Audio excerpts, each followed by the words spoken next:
why'd you start your firm?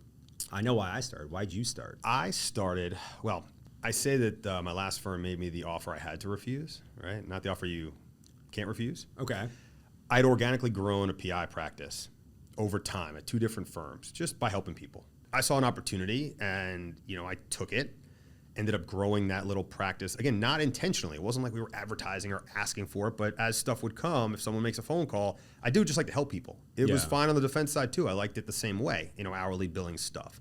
If somebody calls with a problem and you think you can figure it out, that's a great value to that person, so you take it. Welcome to Above the Legal Limit. I'm your host, Justin Chopin, business owner, lawyer, dad, world's best husband, traveler, and adventure seeker. On this podcast, we mix business with pleasure. We'll dive into growth strategies, entrepreneurial adventures, the business of law, and prove that business isn't boring. So let's get ready because we are going above the legal limit.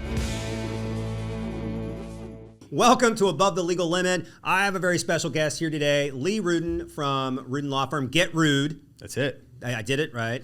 You can read it. It's easy. Rude. Get Rude. So you're a lot like me.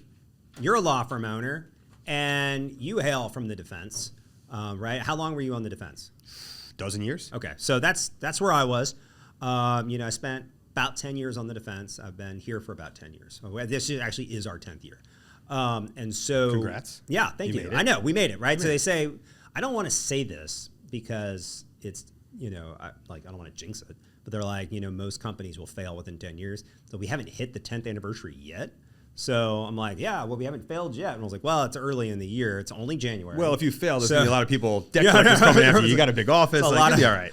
Shit's really going to hit the fan. But so what you and I were talking about, because I do this thing where I just start talking, and then everyone's like, oh, shit, I guess we better record this. But we were talking about expeditiously getting our hands wrapped around the liens for clients so that we can close them out sooner. And so one of the problems I had is it seemed like people were waiting until the case settled to then be like, okay, let's go find out if there's a lien on the case. And that was just giving horrible results. Like if you ever if you just want to troll me, like you can go to our Google reviews and you can go look at like our worst reviews. And I guarantee you there's like a mix. There's like a third of them are just like completely insane. Some of them like aren't even clients. They're just crazies. They're just like, I hate this guy. I'm like, sorry. I saw his commercial. It wasn't good. Right. Yeah, right. Brad Eggenberg had to deal with that. Poor Brad was like, people are like, he's not even working for these people and they're giving him bad. No, but at least he feedback. made fun with it. Yeah, right? he did. I saw that. But then like half of them are this situation where they got a really great result, but closing them out took longer than we wanted to. So here's what we did. First things first, you have a 30-day window. So we have running reports on settlement reporting. And so in our document management system, when a case settles, the phase changes into settlement. And then we run reports every Monday on an aging system. And so if you're like +1, like you're in trouble, right? Like you're 31 days, like there's something going on. So that we did that because I think the metrics keep people, at least we're talking about it in the open. Like I'm going to call you out on it. The second thing, we tasked one person with this job so that I no longer was having to ask 4 different people. I know her name is Marjorie. She's lovely. Her job is to find the liens, and by sort of centralizing it into one role, that sped things up. And then the last thing we did was like, we are not waiting until the case settles. By the time the case settles, we should be done with all of this.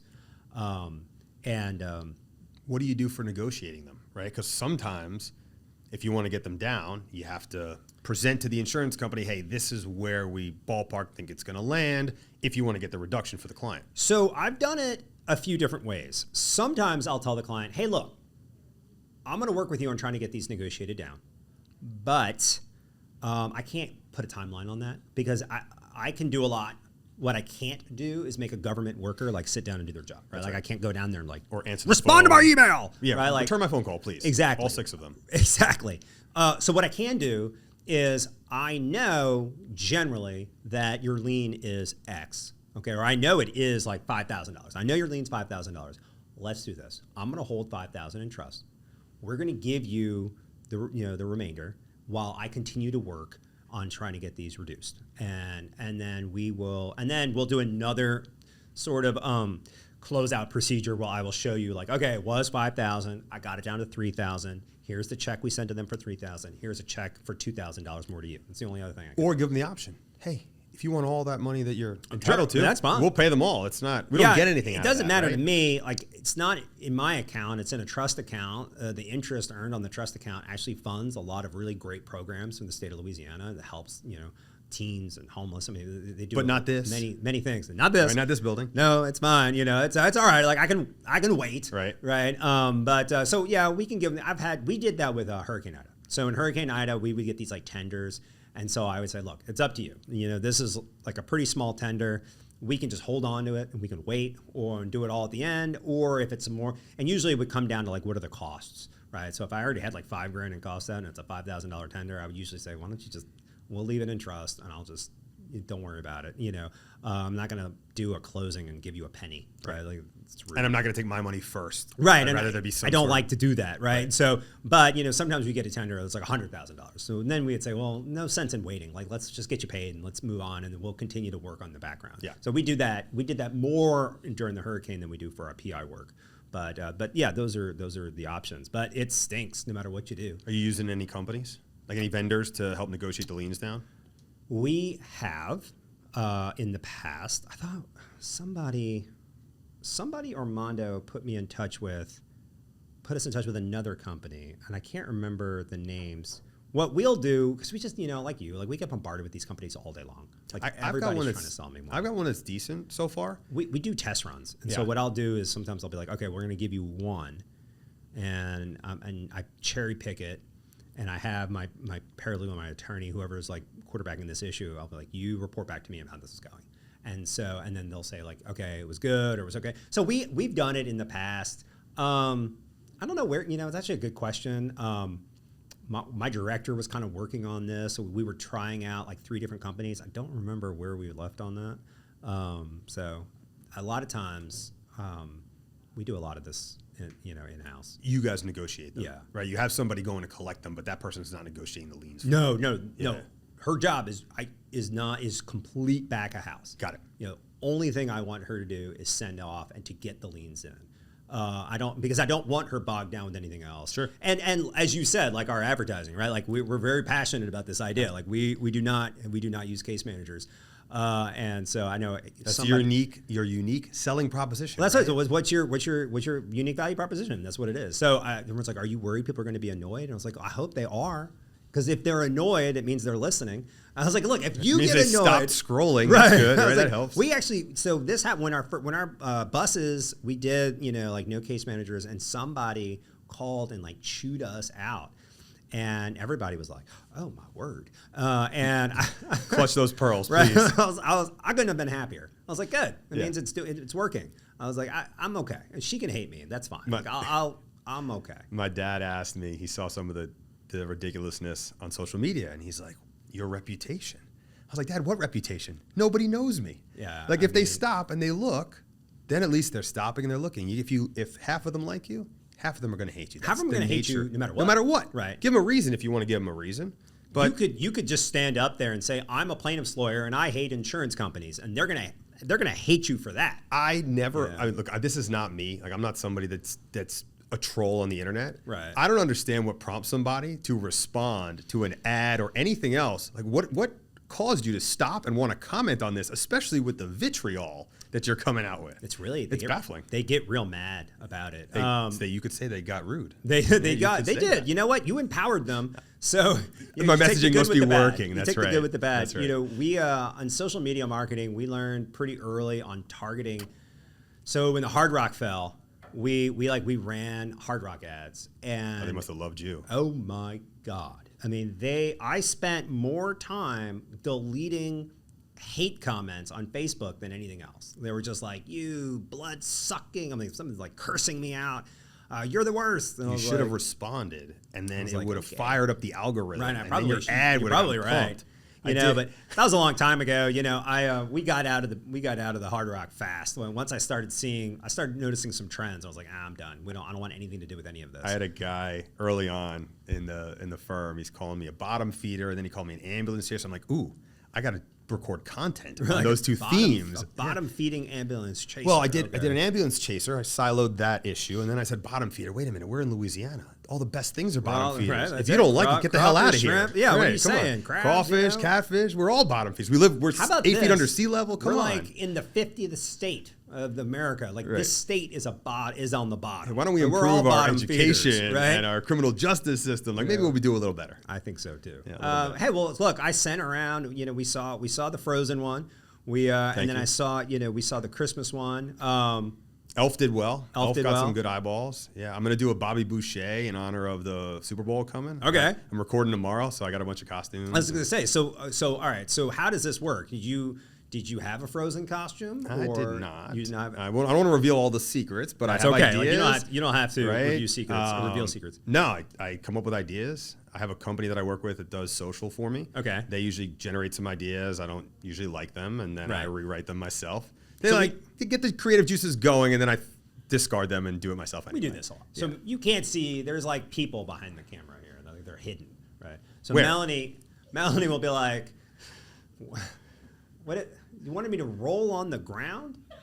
You wanted me to roll on the ground, and then like something was going to pop up after that. And I was like, I'm not. It was a trending reel. It was a trending reel. I'm your man.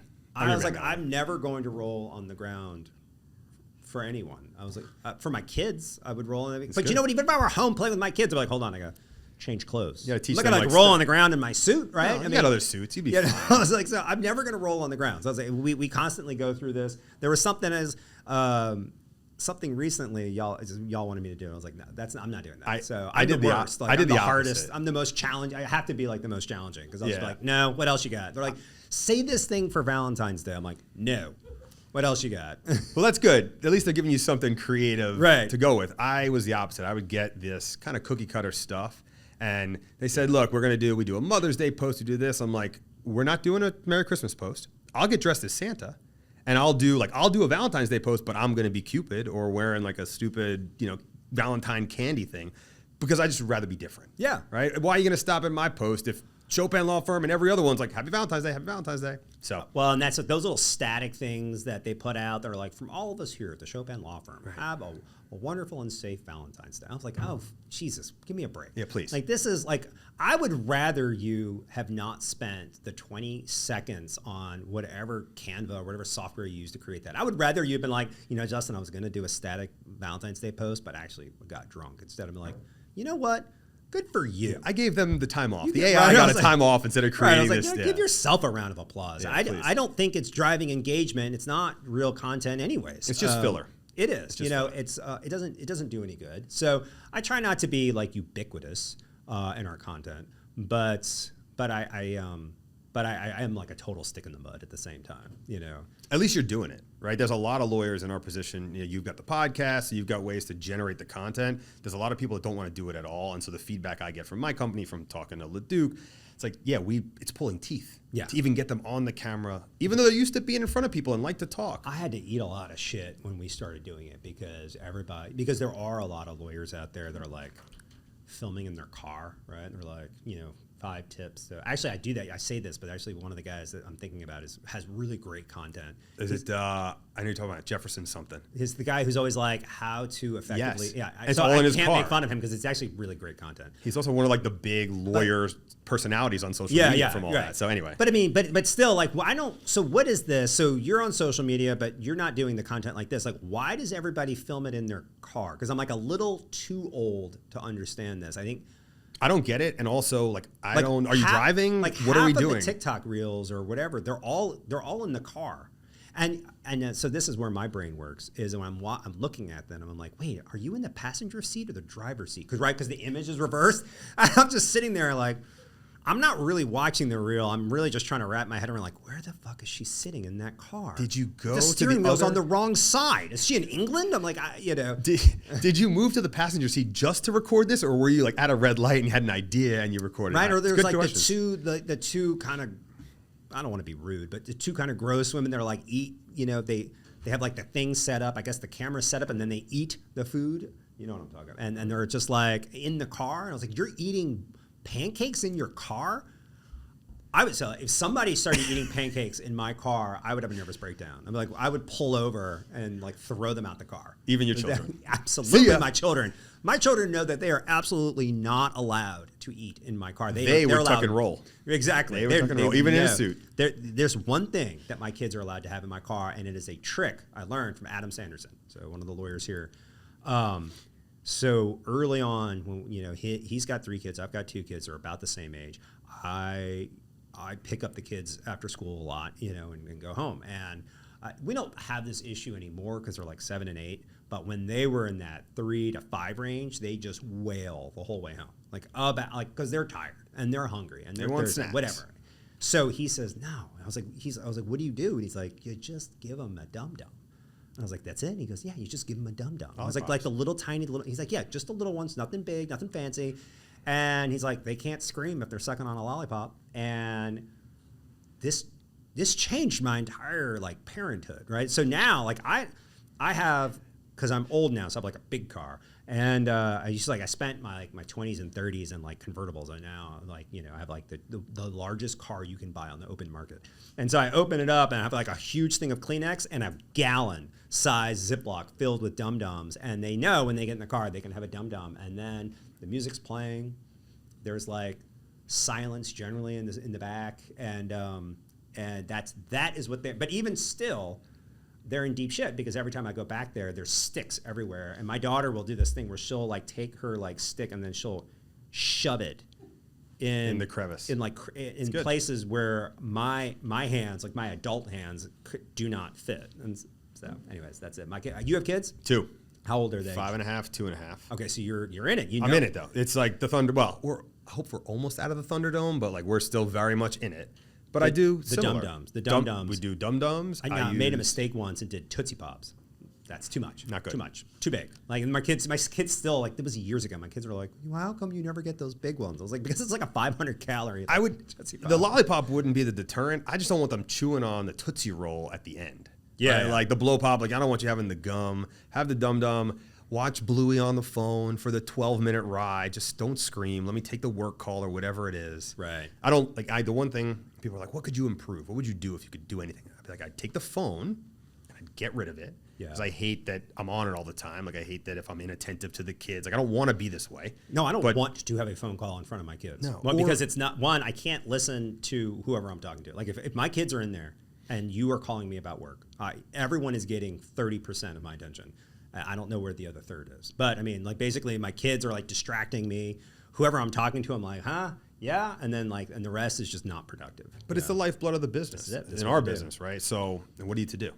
Yeah, no, I agree. Look, we were talking about this earlier, when I first started practicing, the iPhone hadn't debuted yet. And you're dating yourself. I know, but it was glorious. It really was. Did you go down to the Louisiana Law Library to research and stuff too? You say that, and my first boss read me the Riot Act because I was using Westlaw when I should have been we had our own library, when I should have been in our library using the Maritime Reporters. And I was like, well, you don't need to use these reporters. Like it's all They're in the computer. It's all on the internet here. Like I don't, and it was almost, it's really funny to roll your eyes at a Gen Xer. To be like, oh, you stupid kids! I was like, we're Gen X. Like, give me a break. Like, we worked hard. Okay, like I wasn't being lazy. I was just working smart on Westlaw that you paid for and provided. That has the Marine reporters and have for several years now. So yeah, I did have to sometimes go to the library. I remember one time they sent me down, and the other partner was like, do not do that. Please don't do that. Like, that is a waste of a day. A client's not going to pay for that. Like, do not do that. Right, and that's the other thing. Like, you're just sitting there all day long. Like, you can't put me in like a dark, because the libraries are all dark, right? And they're very quiet because they're libraries. And so you're just sitting in this dark, quiet space, and you're like a screw-off 20-year-old, and I'm just like, that research project I'm going to be here for 2 weeks. Yeah, why would you go back to the office? I'll just take a break, go get lunch. I'm just going to hang out here. Yeah. I'm moving, get my sleeping bag, get my stuff. That's awesome. Use of time. So They want me to ask. They like give me questions. We're like, why don't you ask him why he started his firm? Why did you start your firm? I know why I started. Why did you start? I started, well, I say that my last firm made me the offer I had to refuse, right? Not the offer you can't refuse. Okay. I'd organically grown a PI practice over time at 2 different firms just by helping people, right? People I knew that had an issue. It started with the lady that cleans my house, has been cleaning my house for 12 years. Helped her. She said, how can I repay you? I said, if your friend's getting little fender benders, they need help, have them call me. Well, then 1 begets 2 and 2 begets 4, and all of a sudden you've got a decent book of business. I took that with me when I left 2 firms ago to my last firm, which was 2 weeks before the pandemic. Shut everything down. God. All defense firms. I only know your last firm, but I can't imagine your last firm that would work because I know who they represent, and I would think some insurers really they're like, oh hell no. Well, I think it was fine in a small dose. Yeah. But I saw an opportunity, and I took it. Ended up growing that little practice. Again, not intentionally. It wasn't like we were advertising or asking for it, but as stuff would come, if someone makes a phone call, I do just like to help people. It was fine on the defense side too. I liked it the same way, hourly billing stuff. If somebody calls with a problem and you think you can figure it out, that's a great value to that person, so you take it. When you're doing it on the plaintiff contingency model, it can be very lucrative too. It could be very time efficient, right? Different than your widgets. You can help somebody in less time than maybe on the defense side. Right. I mean, efficiency is key. Right. And in the end, it's not the process; it's the result. Right. So you're never going to do a research memo because no one's paying you to do a research memo. Correct. If you need to research something, it's very discreet, and you're like, I need to find out the answer to this, and like now. I don't know. And it doesn't matter if you have a polished document to present to an adjuster for a report to run up the chain. So anyway, they came to me and said, at a year-end review, they're like, you're doing great, but this isn't our model, and so we want to limit what you can bring in, and we want to change the financial structure. And I said, well, neither of those is going to work. I was leaving for vacation 2 days later. The entire vacation in Mexico, I took phone calls with peers of yours, mutual friends we have, and said, hey, how do I do this? Yeah. I started as a hybrid, so I had some transitional files that were hourly, that were insurance files that I was winding down. Right. And then when I kind of saw the natural break, especially in the insurance work, I said, this is the time. Go all in. Because you can't say F the insurance company while representing the insurance company. No. And if that's, we'll do it the right way. Yeah, right. Well, right. Maybe. I mean, sure. But I wanted to make sure that I wound the files down in the way that I would want it for me. That's what I'm saying. Yeah, like, yeah. You would never do that. Like we would, as lawyers, generally speaking, like most, I don't know any lawyer, maybe I do know a few lawyers, but most lawyers I know would never do that, right? We would always want to make sure that, we're when we represent, if I'm representing certain underwriters of Lloyd's, I'm representing certain underwriters of Lloyd's, and that's that, and that's sacrosanct, right? And if I'm representing Bob Smith, then I'm representing Bob Smith. But I get what you're saying. Well, the other part of it too, is I have, and this is what I convey to my team. I'm like, when someone calls us, especially if they're calling us because maybe they saw an ad of ours or they're a personal referral, something about what we put out to the public or the reputation we have resonated with that person. Mm-hmm. So I want to honor that. I want to give them the attention they deserve, even if it's not a case that I can take on. I at least want to hear them out, refer them to someone that can help them, even if I'm not the one to do it. I'm not asking for anything in return on that, except that maybe down the road they say, that guy Lee or that guy Justin did me a solid. He didn't help me directly, but he gave me the person that did. So I felt the same way about my defense clients. A lot of them came with me after I left firm 2 times ago. That took a little bit of faith, and it especially took faith when I was leaving a firm to start my own firm. So they had to know, hey, we're good with Lee being the butcher, baker, candlestick maker, and we trust him enough that he's going to finish these files without the army behind him that you get at a firm. Right. And they did. And so I felt at a minimum I owed them, that sort of professionalism in closing their files out. 100%. So 100%. I love that. Well, so your story and mine are pretty similar. Yeah. Right. I mean, I had an opportunity, this lawyer that I knew called me up from Texas. He had 2 surgical premise liability cases, unrelated, in Louisiana. He's like, do you know anybody who could handle these? And I was like, no, I don't know. Let me think about it. And I was at a defense firm. It was very fancy.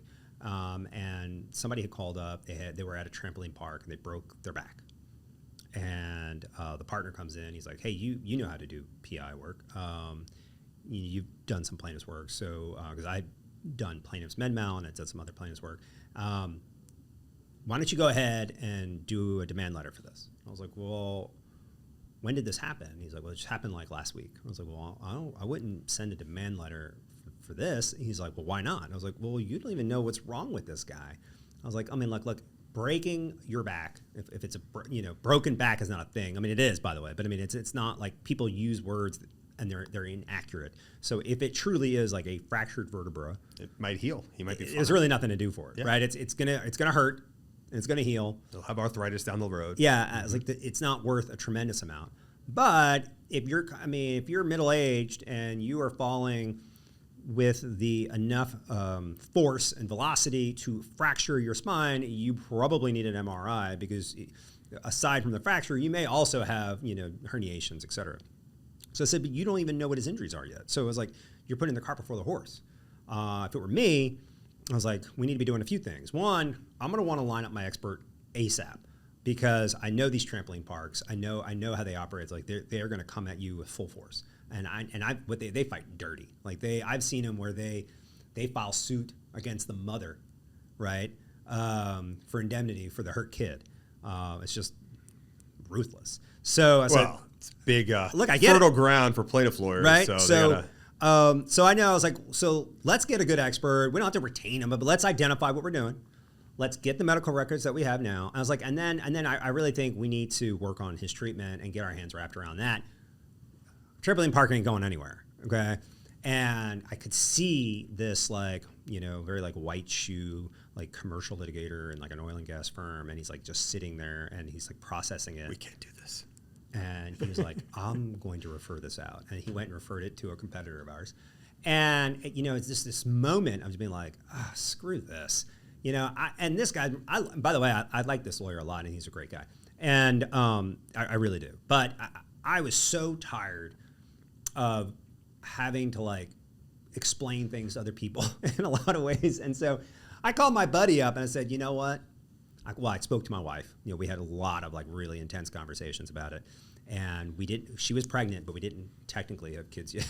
if you want to be we were pregnant, but we did not have kids yet. And I was like, the thought was, we got to do it now, because once they're school aged, we'll never be able to afford to do this, And so she's a lawyer, and her career was just starting to kind of take off at that point. And so I called my buddy up and said, I know a guy who's gonna take those cases. And he goes, who's that? I was like, me. And he's like, your firm's gonna handle it? I was like, nope. The Chopin law firm's gonna handle it. So September 1, 2015, and that was it. And so it was 2 cases, a couple of little defense things that maybe I still had that I had kind of cobbled together when I was there. I started taking domestic work early on, which I hated. You got to pay the bills. It's low-lying fruit, right? Like, when you're in your 30s, somebody wants a divorce. That was the joke I always made. I was like, everybody wants a divorce at that age. I mean, you can get them anywhere. So we'd be like, call up your friends. But listen, you need a divorce. You know she sucks, dude. Come on. $5,000. I was like, I'll do it on a flat fee. PayPal, Venmo, whatever you want. Those are my first few cases. Was those 2 from my buddy in Texas, and a couple of quick divorces, and that was it. And I was in my home office, and I wasn't there long. I actually got a call from Brad Eggenberg, who called me up one day. He said, hey, are you the guy who just filed suit on that premise liability case straight in the Eastern District? And I said, yeah. Why? What's up? Are you defending it? He was like, no. I want to talk to you about that. And he's like, why'd you file in the Eastern District? I was like, because I know she's had 2 surgeries, so I know it's over $75,000. I know we're diverse. We're just going to remove it anyways. It's cheaper to file there. It's quicker.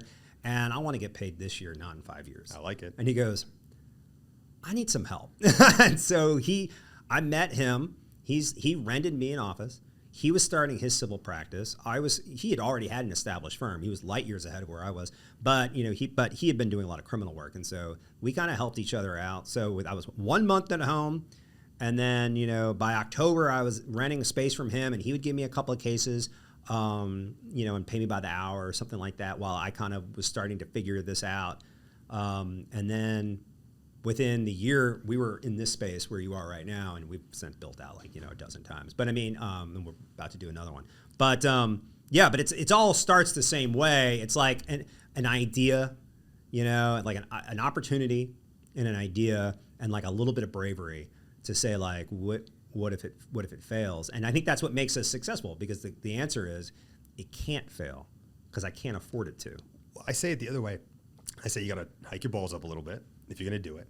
You also got to maybe make a bit of an educated guess, right? So you had it. I had the same thing. I knew what files I had. I knew the plaintiff stuff. I could kind of predict what's it going to return for, how long, because it could be 90 days, 120 days before you see $1, even on the stuff that you build day one. Right. Because by the time, unless you have money sitting in a trust account. I didn't. Right? So you bill it, or you work it, you bill it, they look at it. If they pay you timely, great. If they don't, maybe it's a 30, 60-day burn. Yeah. All right, now you have money to come in and pay.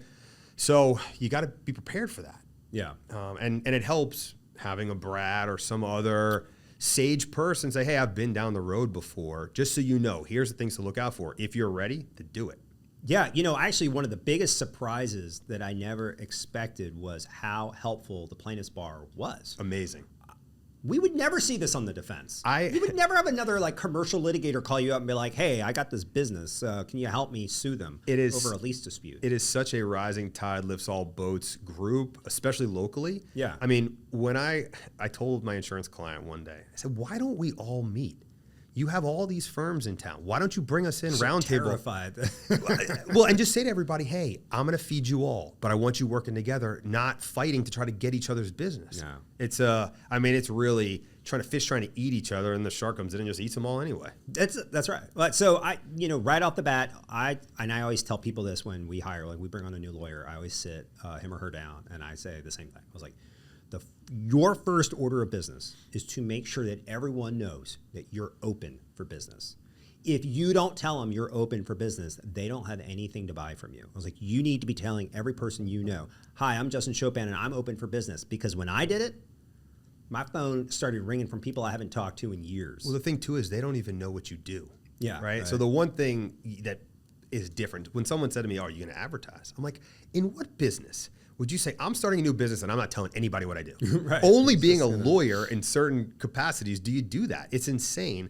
And now obviously you can do it in different ways, but boiling it down to its most basic form is you got to tell people what you do, even if it's just in an elevator. Hey, I'm so-and-so, this is what, just try to help. No, you can't, you're doing this in the elevator, right? You're like, right. It just doesn't work. We tell our guys this all the time. I'm like, look, you can't have your head down. You got to get out there. And advertising in any way. I mean, advertising is not dead. If anything, we are with social media, we are so bombarded with ads. I mean, shit. I mean, the e-commerce on Meta alone, like Facebook can sell me anything. I'll buy shirts that don't fit. I'm buying like gadgets, like the Facebook hack is like, you've been doing it wrong all this time. Things are coming in my door and I'm like buying them and it's all junk. And I'm like, my wife is like, well, you just go to the mall and buy a pair of jeans. And I was like, well, I know, but this ad was, He said they were going to feel like sweatpants and they're stretchy. I know. Awesome. I was like, I keep falling for these jeans that don't work, Every and they time. wouldn't let me return them. I'm like donating. I'm like constantly going to like Bridge House to like donate, unworn jeans. It's like, God help me if I wake up in the middle of the night because I'm definitely going to doom scroll until I buy something. I'm buying something. Yeah. And now, like my eyes are going to burn in the morning too. Steve Jobs' predecessor or whatever, Tim Cook, is that who it is? Whatever, I don't know. You can just double click and it lets you buy stuff. I don't even have to do anything now. No, with I'm the not. Apple Pay, I'm like, yes, I'm going to buy this. But so advertising's not dead, right? If anything, it's taken off in ways that people don't. I think they're actually less aware of the advertising now because it's so ingrained in what we're doing all day long. You have to be better at it. A billboard, You have to be better at it. Yeah. I guess, especially like our industry, super competitive. Lots of people spending lots of money. So if you want to break through the noise, right, you either have to have a different message, a different approach, different style, like whatever it is. But if you're going to do the same stuff, we were talking about social media. If you can do the same posts as everybody else, why are they going to stop at yours? A yellow billboard that says "Get it done," call Lee is not going to work. No, it's funny. If anything, looking like one of the whales only puts more cases on their docket, not yours. Correct. You're just benefiting their business, not yours, because people look at it and are like, whoever. Why are you gonna hire big firm light when you can just hire big firm? Right. So they have to want to hire you because you're doing something different than everybody else, especially the ones that have been in the market for a long time. So it's going to be a funny arms race. There's another yellow billboard just came into town. That's a whole bunch of money. I know. Yellow and red. I was pretty annoyed because our ad campaign that I'd been working for a really long time, working towards. It launched the same day that one launched. And I woke up that morning, I'll use names, I don't care.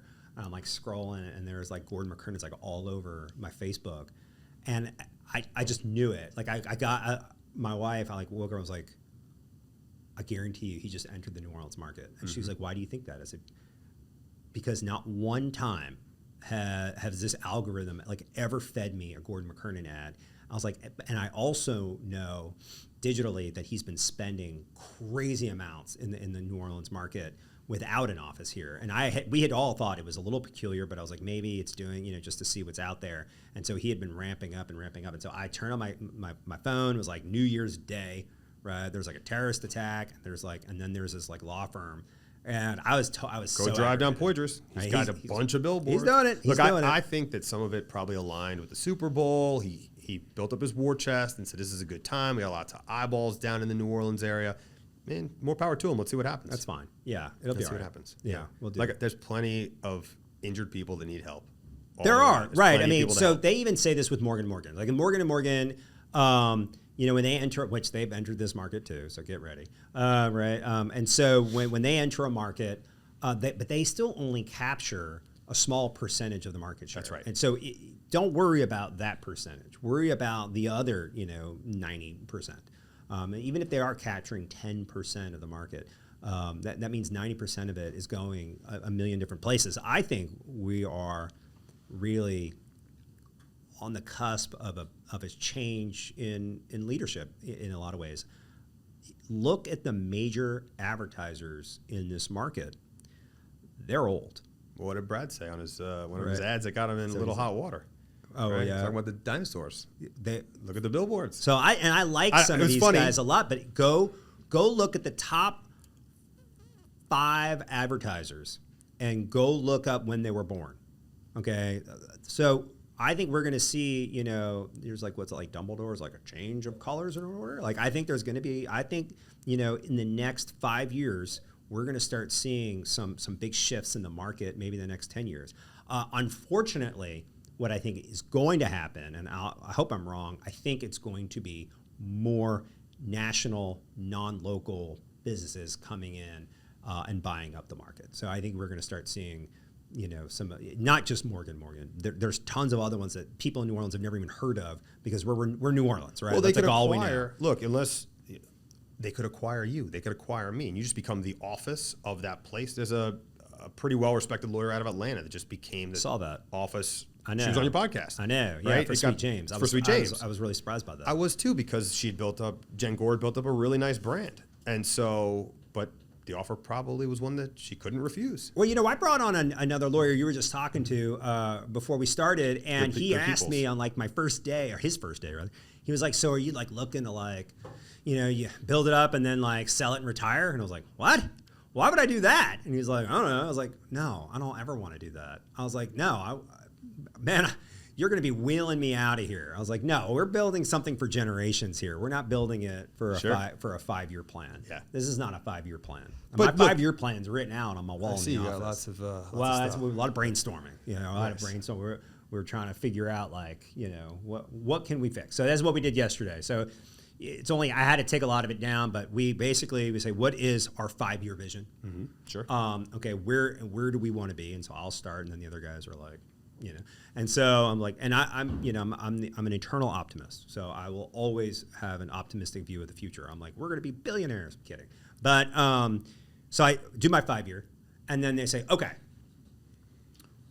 now that we know where you want to be in 5 years, in order to achieve that goal, where are we going to be at the end of this year? What are the steps to get to 5? You got to work backwards. So you got to, so what's 20% of that essentially? So what do we need to do this year so that in 5 years we can continue to build on this and be there? So we do that. We say it's our 1 year. And then from there we say, all right, it's the first quarter of this year. What needs to happen this quarter for you to achieve this? And what are the barriers from achieving these things? And so we go through like some of these these barriers and they're like, okay, so for this 90 days, this is what we have to accomplish. This is who's going to do it, and this is when they're going to do it by. And then we're going to measure the success in this way. Like how, so it's not, you can't just be like, make more money. Like, that's not it. It's going to be like, how will we know? Like, how will we know we've measured success? Well, we'll know we've measured success if we can say in 90 days that we've done like X of this. So that's what all the posters. Mentality. Yeah. And so it's good. Like, it's good to kind of spend a day thinking about the business. I know like Armando's group just did it. You know, when you have you're in a, I've been in your shoes. When I say this, I always tell people here, there's not a job here that didn't used to be my job, right? So I was the bookkeeper. I was the IT department. I was a good IT department, by the way. I was intake. I was the best intake specialist, and that's why I still live in intake because I love it. I was the lawyer. I was the paralegal. I was, you know, I cleaned the kitchen. I do the dishes. Look, I think to me, that's the best thing you can do because A, it gives you an appreciation for all of it, but it also shows the team, hey, it's not beneath me. Yeah, and frankly, right. if I got to step in, I'm equipped to do it, and So I'll do it with you. Yeah. So now when I want people to do things, I'll be like, look, I'm not asking you to do something that I haven't done 1,000 times. You know, and so so it's good. But it's good to take a day. That's what I was going to say. Like, it's hard, you know, to take a day, but it's good to take a day and to think like, okay, where do I want, you know, get rude. Where do I want to be next year? And what do I need to back out? I never did that when we were building. I just kind of made it up as I went along. And I think a lot of times you just kind of get lucky and reinvest, and it kind of like worked out. And funny at our meeting yesterday, they're like, one of the guys was like, well, I just think you keep doing what you're doing and, you know, we'll get there. I'm like, well, no, because these are some pretty aspirational goals. We're going to have to do a little bit more than that. I like it, but. I said it differently, right? We're talking about, you know, how do you generate new cases? What do you do? We're talking about marketing. I said praying for referrals is not a plan. It's not going to hurt. If you think it matters. But you might need to do some other things too. Right. Like, right. I would still pray. I still pray. I'm still just like, dear sweet baby Jesus, please let the phones ring, right? Yeah. You know, and hopefully someone likes me and they'll call me, right? Please. All the time, God is like, oh my God, with your intake, chill. You know, like I'm not I'm Jesus. I'm not a marketing specialist, and so, but I agree with you. Like, you got to do more than that, stumbling on it is good too. Like better lucky than good. Sure, but you know, making your own luck does help a little bit, and some of it's feeding the beast and making sure you're out there again, so people know who you are. Yeah. So they can call you, because if they don't know you, how are they going to call you? They're not going to call you. So, right. Well, like I'm getting to this. Yeah, all right, I've got the this. I went on too long. I pontificated too long. Lee Rudin, get rude. Appreciate you coming on the show. Don't call him. I'm kidding. Call Lee. And great having you on here. Thank you so much. All right, Happy to be here. Thanks. Thank you for joining me today on Above the Legal Limit. If you enjoyed the show and you want to hear more about business and law, hit that subscribe button. If you didn't like the show, keep it to yourself. Remember, there's no limit to what we can achieve. We will see you next week. Until then, even though we're above the legal limit, let's drive safely. Cheers, everyone.